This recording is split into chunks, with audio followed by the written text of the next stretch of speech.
Jamie and I talked every minute I had left before I, pretty much, had to run out and get my chuff down that last meal I would have before I was sent out there. And I asked her, I was like, I'll stop, I'll quit. I'll have them ship me home right now. What do you want me to do? Alright, so Jamie and I thought we'd have a little sit down and talk about what it was like for her while I was out there on alone. Right now, on Fowler's Makery and Mischief. Why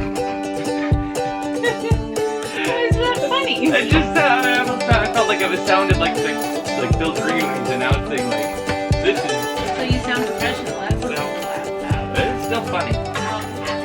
And out here in the workshop, and she's knitting. I'm going to do some carving on my slingshot while we talk, and we'll see what ends up actually on the YouTube channel. Interviewing my wife. Interviewed by my husband. So where to start? At the beginning? At the beginning. What's the beginning for you? With all this alone stuff, what was the beginning really for you? Well, one of the questions I get asked a lot is, how long did it take before you left? And they were checking out your Facebook channel and your YouTube channel. My Facebook channel, my YouTube page? Yeah, whatever. Your Facebook page and your YouTube channel. And everything kind of got going from there, and all of a sudden it was time for you to go, and we were broken down on the side of the freeway with a leaf stuck in the air filter, unbeknownst to us. That was hard.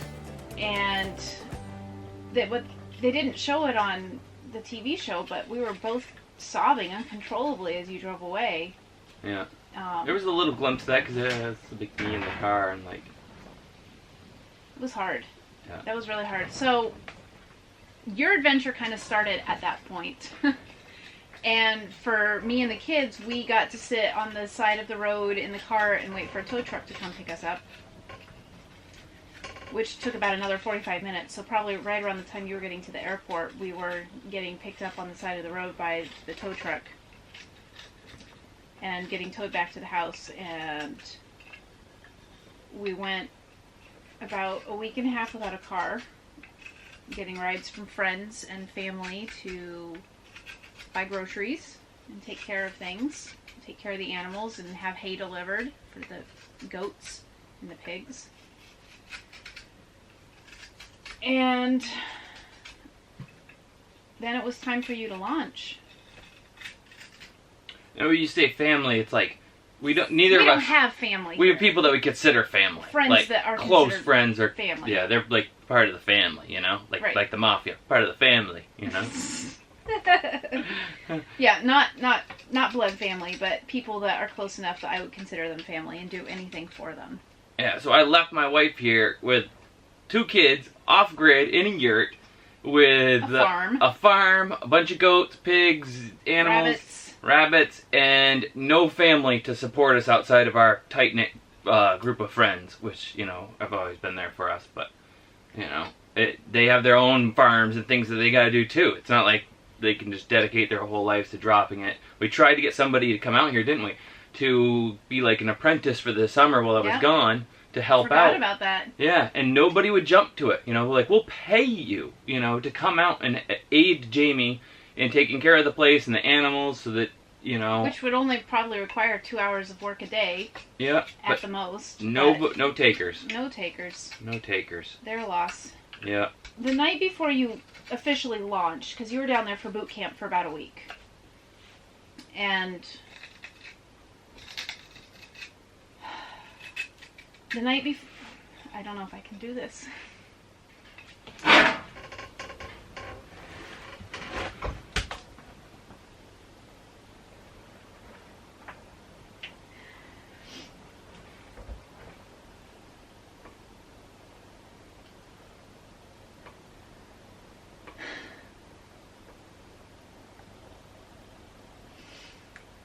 The night before you launched, I got a phone call from my dad that my brother was in the hospital and nobody knew what had happened. And I called my mom, and she called the hospital, and he walked out in front of a bus in LA, crossing the road to get to the gym, and he had his headphones on, he was listening to music, and a Prius came that was going a little bit above the speed limit and hit him. And he was instantly brain dead. And you called to talk to me because it was one of our last phone calls that we were going to have before you were gone. And I tried to keep it from you because I didn't want it to affect your contest. I didn't want that to be the thing that ruined it for us. But you could tell that something was up. And you could tell by the tone of my voice that something was upsetting me, so I told you.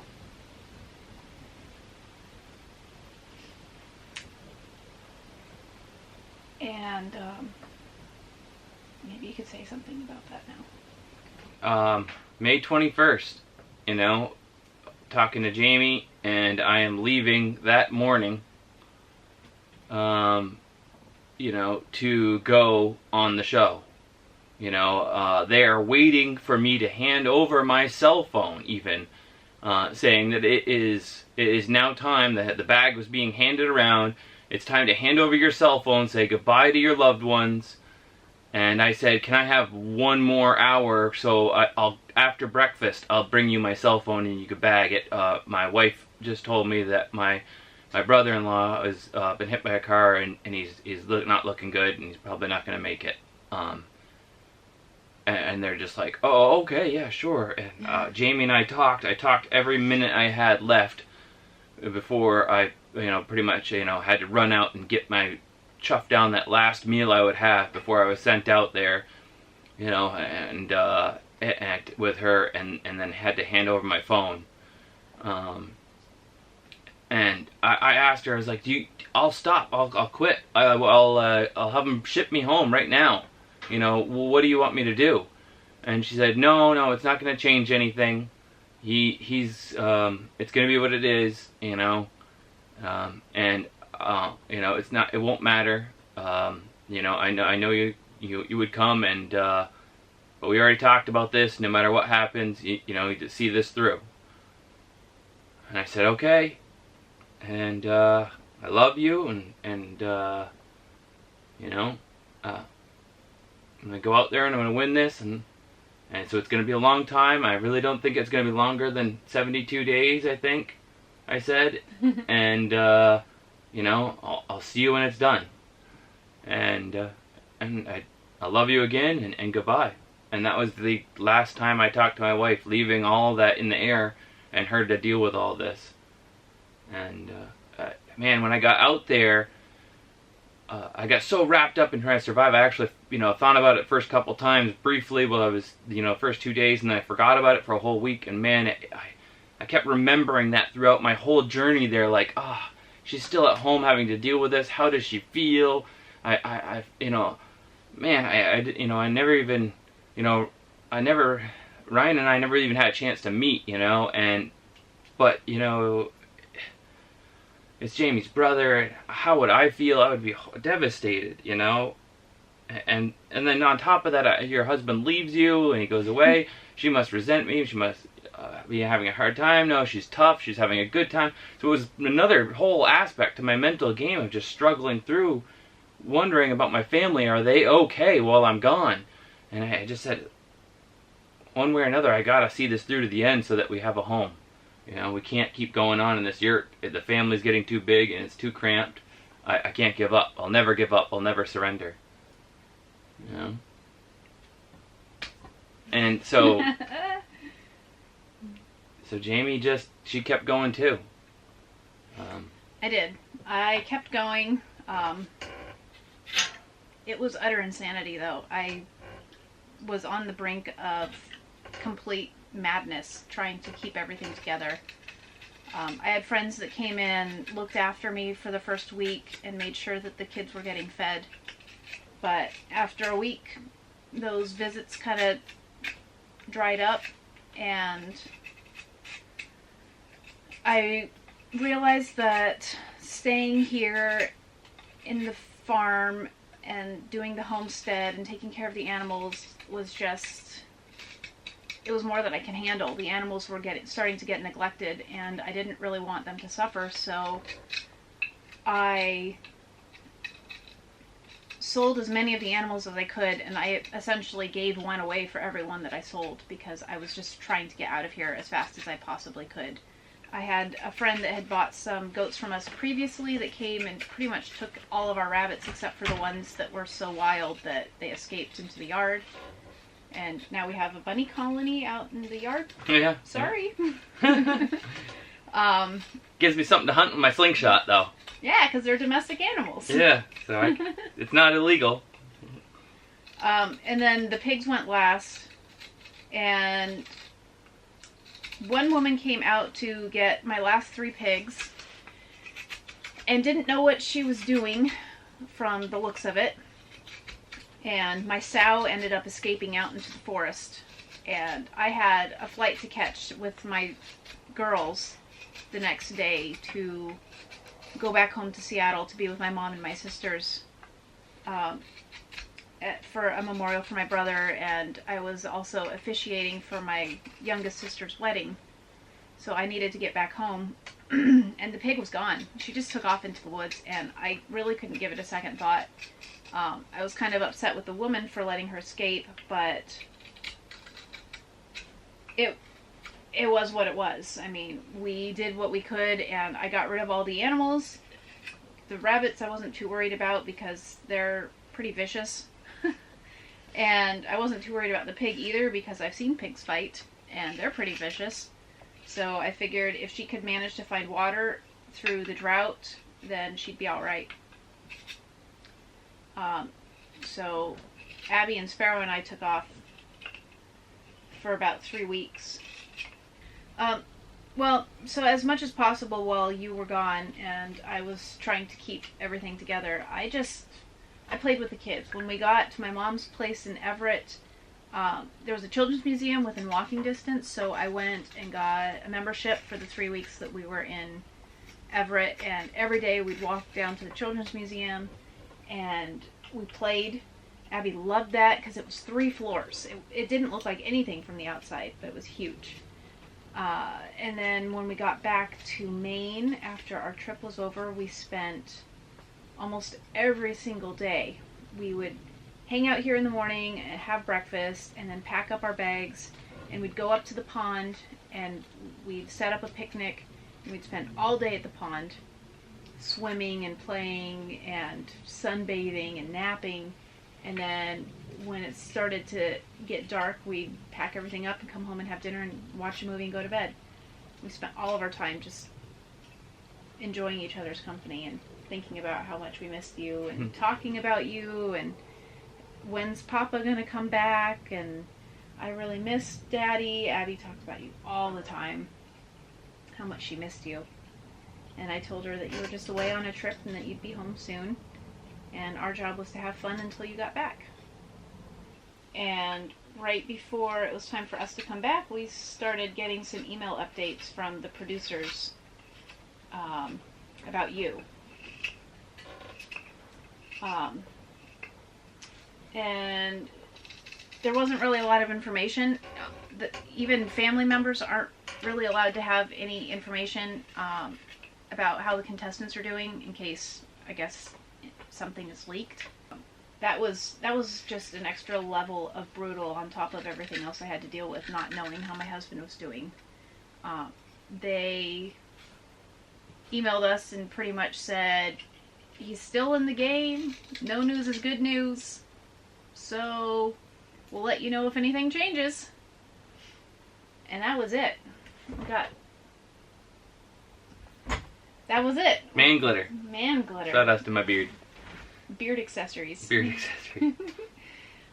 We got 3 emails like that, I think. Maybe 4. Just, Zach's still in the game.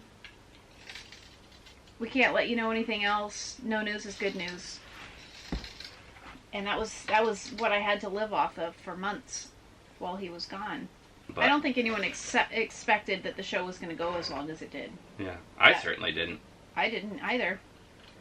I knew how long the second season had gone because I'd finished watching it while Zach was gone.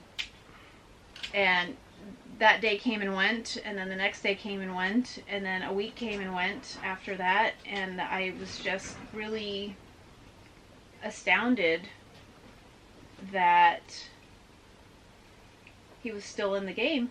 I knew he had the ability to win. I just couldn't bank on it. I wasn't sure if there'd be an accident. People have accidents out in the woods all the time. They get tired, they get fatigued, they get hungry, they're starving, they're dehydrated, they're not making rational decisions, they're walking around with their axes uncovered, they trip, they fall, they cut themselves. Accidents happen, and there was no way to say, I know for a fact he's going to win, because I couldn't put that on him, even though he wasn't there. I didn't want him to see me disappointed in him if he came back and he hadn't won because something else had happened. I didn't want him to feel like he'd let me down, because I knew no matter what happened, Zach was going to put everything he had into it. And I couldn't possibly ask for anything more than that. I was ready to be proud of him no matter what happened. I was ready to be proud of him if he made it 3 weeks or 3 months. If he won or if he lost, it wasn't really going to make a big difference for me in the long run as far as how I felt about him, because he did everything that he could, and he gave everything that he had. And he did. And you won! You won! Kind of paid off, didn't it? It sure did. Yeah. And you didn't have to see me disappointed in you. You were really surprised to see me, though. Oh man, was I ever. Why were you so surprised to see me? I never would have thought she would have come down. I thought if I had one, I still figured since I was doing fairly well, make the last couple episodes make it look like I was doing fairly hard, but those were just my bad days over those last 20 days. For the most part, I was fairly comfortable and doing fairly well. I thought for sure if I'm doing that well, then everybody else is doing even better, and so there's probably 5 people still out there that are eating wonderfully, and they still have their rations, because I didn't bring any rations. In my mind, they're eating 3-course meals every night of wild plants, because they're over there in the sun on the other side. While they're in the sun. Yeah, they got rations that are still left, because they haven't had to eat their rations, because they got a boar, and, so I really didn't expect to be the one winning, much less Jami showing up. I didn't think there's any way that she could have left the kids. Well, we discussed it before you left. Yeah, we said that you wouldn't. I mean, we didn't really talk about it in depth because it was just never something that occurred to us, but we'd kind of briefly discussed it and decided that I wasn't going to go because we had the farm and the baby was still nursing at that point, and the odds of finding someone that could nurse the baby and feed the farm animals were pretty slim. And I wasn't really, at that point, willing to wean the baby to make it out to Patagonia. We never took into account that everything could just change so dramatically over the course of such a short amount of time.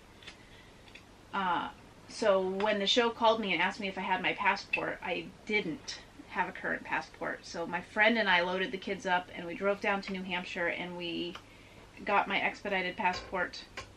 And next thing I knew, I was arranging a babysitter and hopping on a plane. I collected all 4 of my plane tickets and was flying down to Patagonia, and it was just such a whirlwind. And I woke up in a new country looking at the sunrise over the Andes Mountains, and it was amazing knowing that I was going to be seeing you soon. Mm-hmm. So exciting.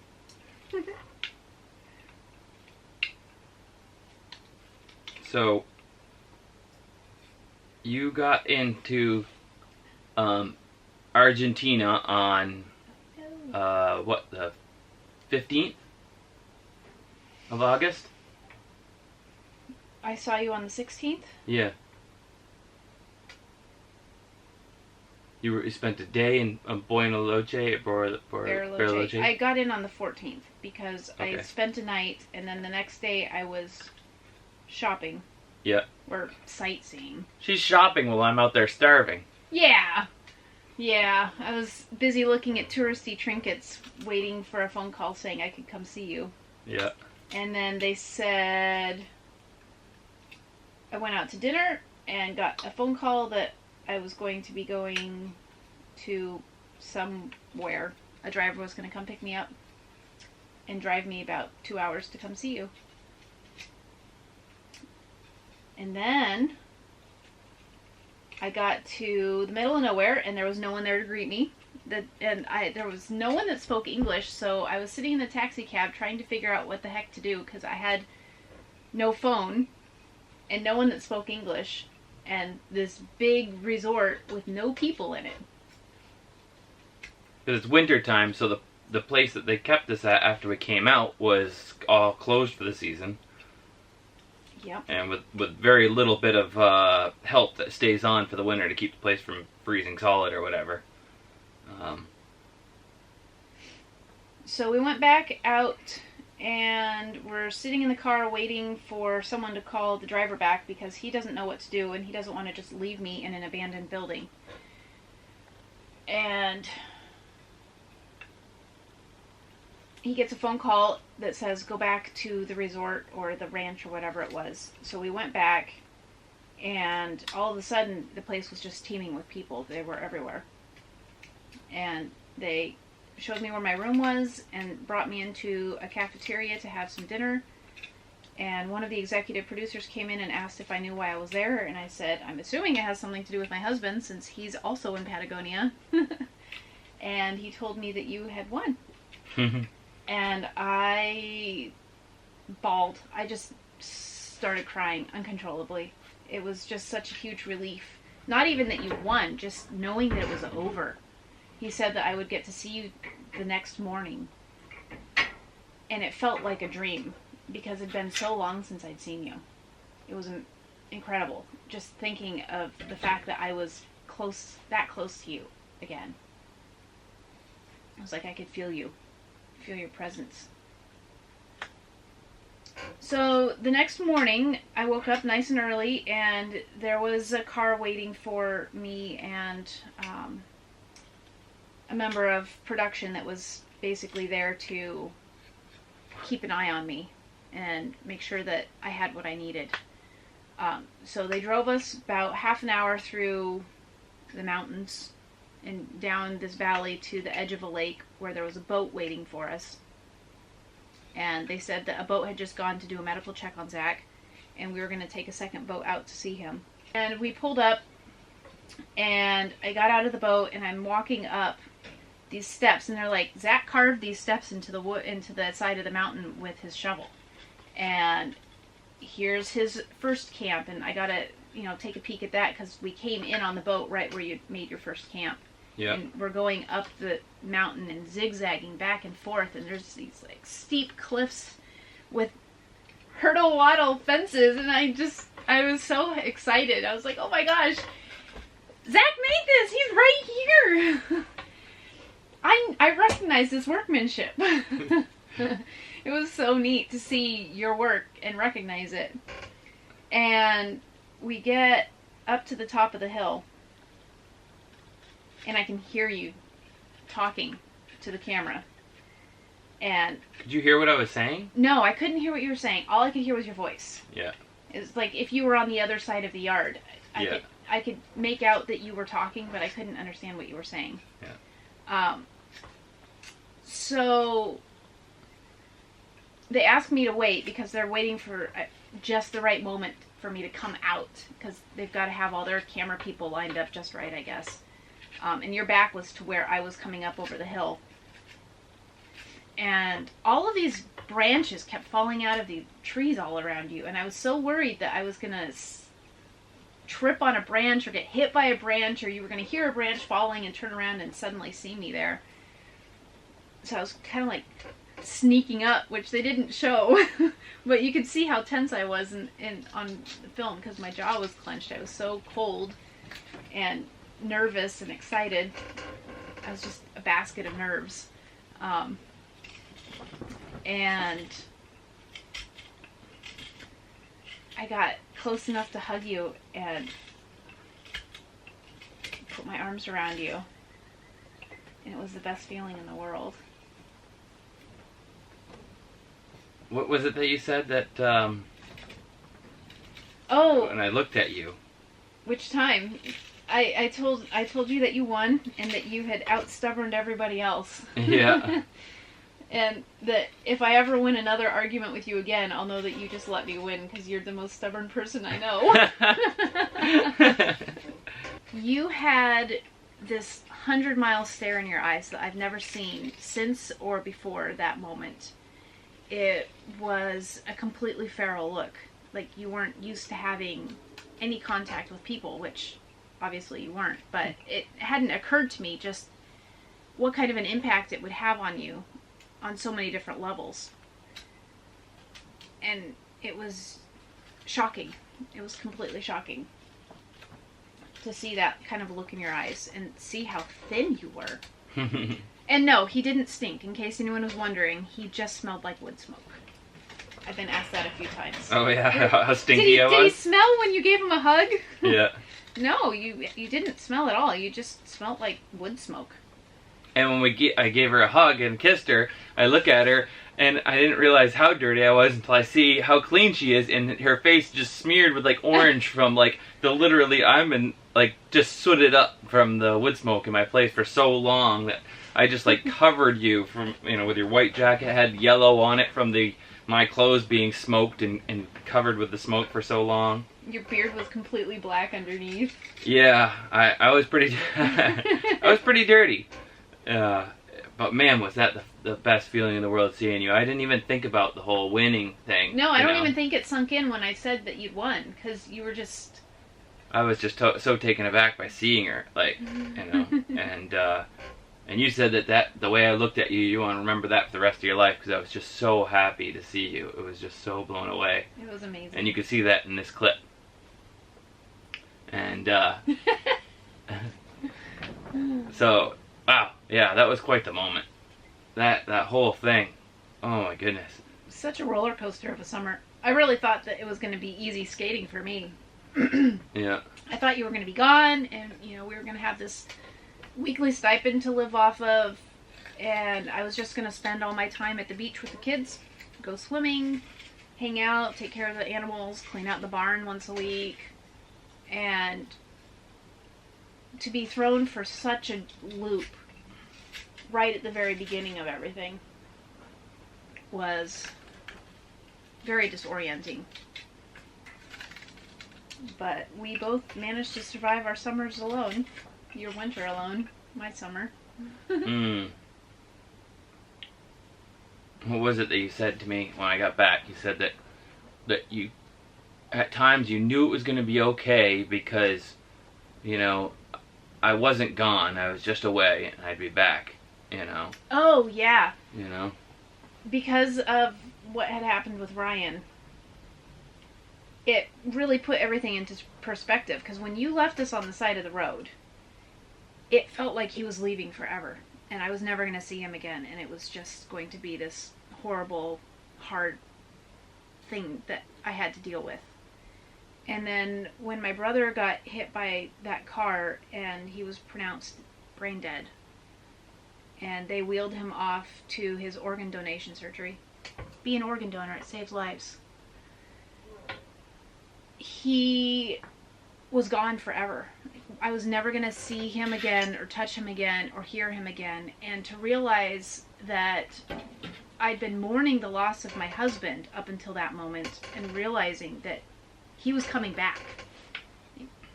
No matter what happened out there, he would be home eventually.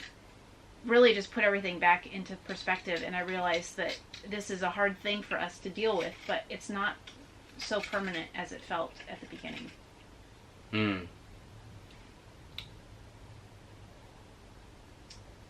And while you were missing me, you wrote me a song. And man, I wrote a very awful song. You say it's awful, sung but so badly. I can't watch it hardly without just, you know, it just pulls at my heart, you know, because it shows the love that Jami has for me, that makes, you know, is why we have such a beautiful relationship, you know. That's how I felt out there when you see me standing there, you know, and I'm talking about them just pulling at my heart, and I can see that in her at the same time she's writing this song, you know, about me, and how it pulls at her heart how much she misses me. It was amazing. I love that song, you know. It's like it's so and you cool. can watch it on YouTube. Yeah, it's gonna be part of the, I'm putting in the video. Good. You can watch it right there. Okay, here goes nothing. I've had my ukulele for 2 days, and I'm playing a very horribly written song that I just made up for my husband that's been gone for way too many days on a big adventure. So, be nice.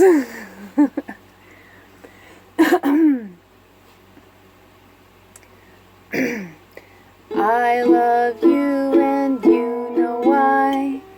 You sure are my favorite guy. Zachary, Zachary. Life without you is not much fun. I spend all day just cleaning my gun. Waiting, waiting. One day soon you will return. Your absence feels like a burn. Zachary, Zachary. You ran off to be alone. Turned in computer, your wallet and phone. Woodsy, Woodsy. You were gone for 800 days, not to mention 20,000 miles away. Traveling, traveling. After 60 months you finally won, collected your prize and came back home. Zachary, Zachary. You and Abby and me made 3, threw in Sparrow for extra glee. Family, family. I kept the house from falling down. Could have heard me scream for miles around. Jamie, Jamie. Abby and Sparrow got along just fine. Parenting goes better with some wine. Kidding, kidding. You are back in my sweet arms. Never again will we be apart. Love you, love you, love you. Ta-da! Yeah, so now my wife's there, I've won, and they take me out of there, but of course, you know, you gotta film the leaving and packing up my stuff. So literally, the closest I ever came to having a problem while I was there was when I got extracted. It was so cold and so miserable that day, and I had started out that day with these boots on, which are fine because I would do stuff there and then I'd go back inside and I'd warm up, and I'd be in there 3 or 4 times a day warming up, do my errands, do my chores, firewood. Not that day. They show me they're there. I should have changed my boots. I didn't know how long it would take to pack my stuff up and them to film me leaving. By the time it was all said and done, Jami and I both pretty much have exposure. Everything I've had is soaked through because it's what I call it slain. It was raining, snowing, and sleeting all at the same time. On the boat, on the water. Boat, everywhere we went. You can't see it hardly on camera. It's like the cameras just don't capture how miserable stuff like that really is. You could see me when Jami's hugging me and how wet my jacket was. And it was like, man, it was tough. And it was they're like, the survival, I was like, I think we're getting a little bit cold, and one of the survival experts is like, take off your glove and let me see you move your hand. I go, like this?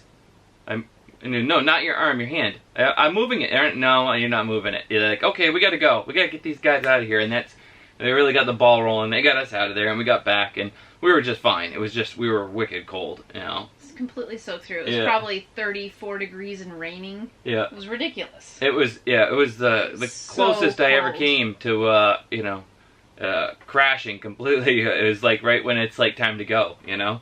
But I packed all my stuff up, you know, all myself, and carried it out on your own. And carried the full backpack with my 10 items down over the hill and down those 150 steps I carved into the mountainside and got on the boat, and we headed for somewhere nice. Yeah, helicopter and with heated seats. Yeah, that was pretty fancy. That whole helicopter part. That was fancy. It was so nice, and flying up over the Andes Mountains like that was amazing. It was gorgeous. So but like beautiful. I said, not half as beautiful as seeing you again. Ah!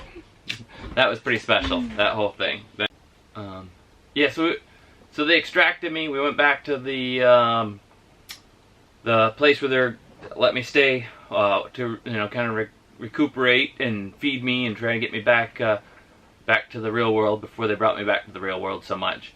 And man, was that awesome, because it snowed like it had never snowed in Patagonia, they said, in the last 10 years. We were snowed in, production couldn't get to us, and we had a cook and ourselves in this place to ourselves to just bond and spend time together.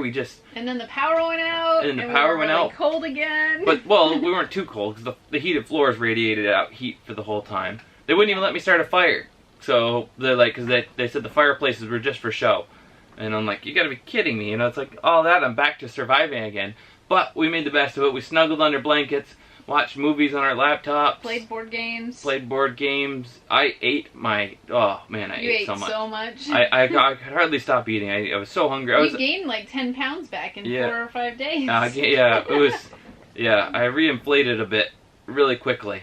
That'll be more in another video about that. But, man, was that fun, though. It was nice to just be secluded together and have some time.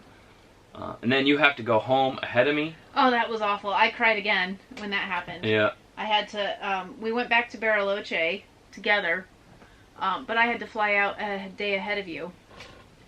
For the whole dramatic coming home scene, I had to come home after she had already been back and prepared the place for me. Yeah, so I flew home a day ahead of you, and leaving you behind in Argentina was very stressful, especially because I was still recovering from the loss of my brother, which I'll probably be recovering from forever. But having you back in my arms again and then having to leave you again so suddenly was really difficult. But I understood you had to get home after me so that they could film you coming home, and I could have everybody back at the farm and the kids and everything. So I knew it was important, and it was part of what we signed up for, but it was still really hard to leave you behind. Well, they didn't show it a lot in the show, but I missed you guys a lot, you know. You could see it in my wizard staff. There's a couple of times that there's a symbol there, the yurt. Well, I was thinking of them a lot those days. And then usually it progressed for like 3 days where it kind of got worse a little bit, you know. Mostly after 4 o'clock, you know, when I normally be home with my family.